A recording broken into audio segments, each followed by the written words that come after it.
I bring in ABC News political director Rick Klein, who joins me now for more on this.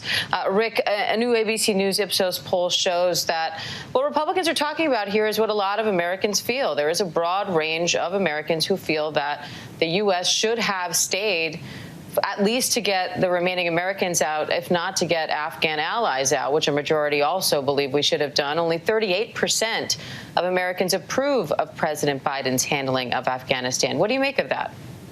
Well, a lot of them are pointing to a comment that President Biden made to our colleague George Stephanopoulos 2 weeks ago when he appeared to agree with the notion that U.S. troops should be there as long as there are Americans on the ground.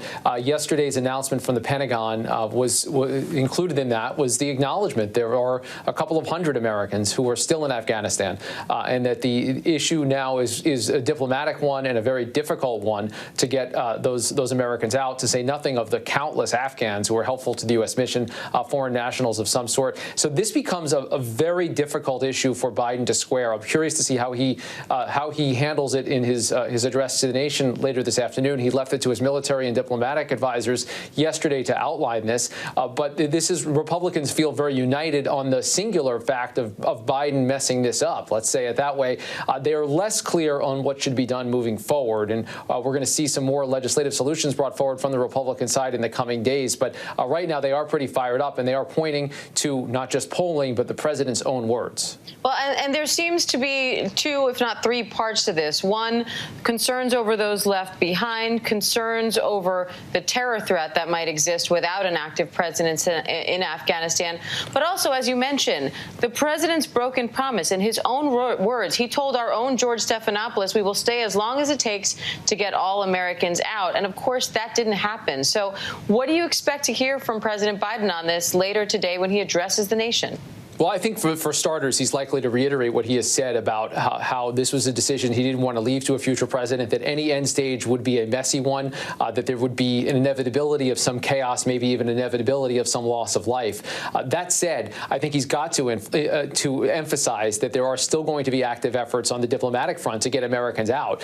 Much more difficult when you don't have troops on the ground, when you don't have fully staffed embassies to process these kind of requests. But we have heard repeatedly from advisors in the Biden administration that they believe the Taliban has made this commitment to help ease the exit of people that want to leave the country moving forward.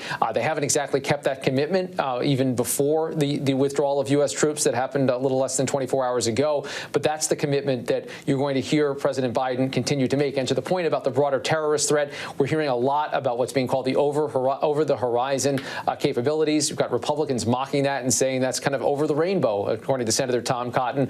But we've already seen some attempts to strike back at terrorists that claimed responsibility for the attack that killed 13 Americans last week and more than 100 Afghans. That's the kind of thing that President Biden is going to say we can continue to do. We do it in countries around the world. Just because we don't have an active U.S. military presence in Afghanistan doesn't mean we are blind there or incapable of doing what we need to do to protect our nation and others against terrorist attacks.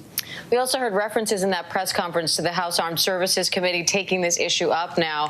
What are Republicans hoping to accomplish when it comes to Afghanistan from a legislative standpoint?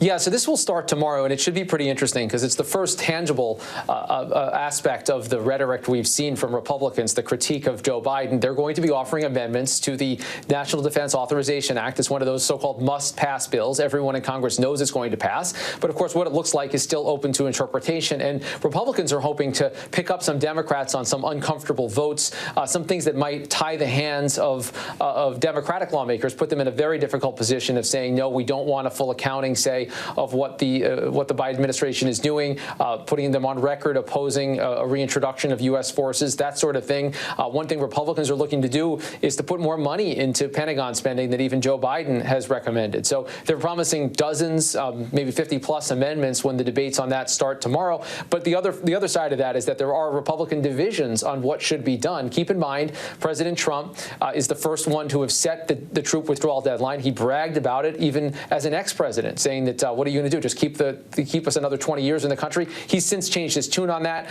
He's also been messaging very strongly against the reentry of Afghan refugees. You saw the House Minority Leader, Kevin McCarthy, again warning that, that there could be refugees that are terrorists that would come through what he views as a porous U.S.-Mexico border. So there are still deep divisions on the Republican side about how to pursue this, but they're going to be able to start getting their Democratic colleagues on the record on the debate of this bill starting tomorrow. Now, President Biden met with families of those service members killed in that suicide bombing at Kabul airport last week. So what do we know about those interactions? Yeah, look, there's a really terrific read in the Washington Post by Matt Visor that details some of the interactions that these families had. Some of them were avowed Trump supporters. Some of them were skeptical about taking the meeting. A couple of them recount how they did it because they wanted to look the president in the eye. And the general impression of President Biden out of that meeting, out of these accounts, is not a flattering one. Several of the family members talked about President Biden checking his watch repeatedly during the meeting, talking at some length about his late son, Bo, who was a service veteran, although died of brain cancer after his deployment.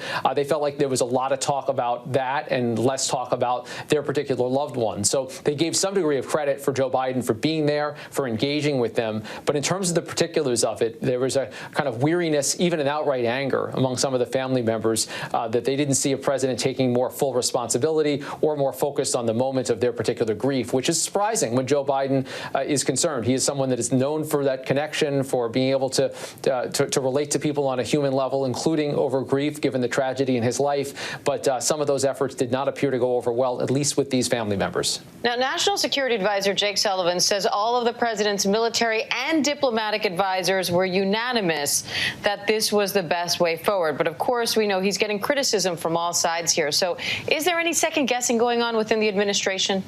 No doubt. And I think that statement, I think, glosses over the fact that there really are two different decisions that Joe Biden made here around August 31st. The initial decision months ago to move ahead with the troop withdrawal, there was lots of indications that he was getting intelligence and advice that suggested that wasn't a good idea. He solicited the opinions of members of his national security team, members of his cabinet, military leaders.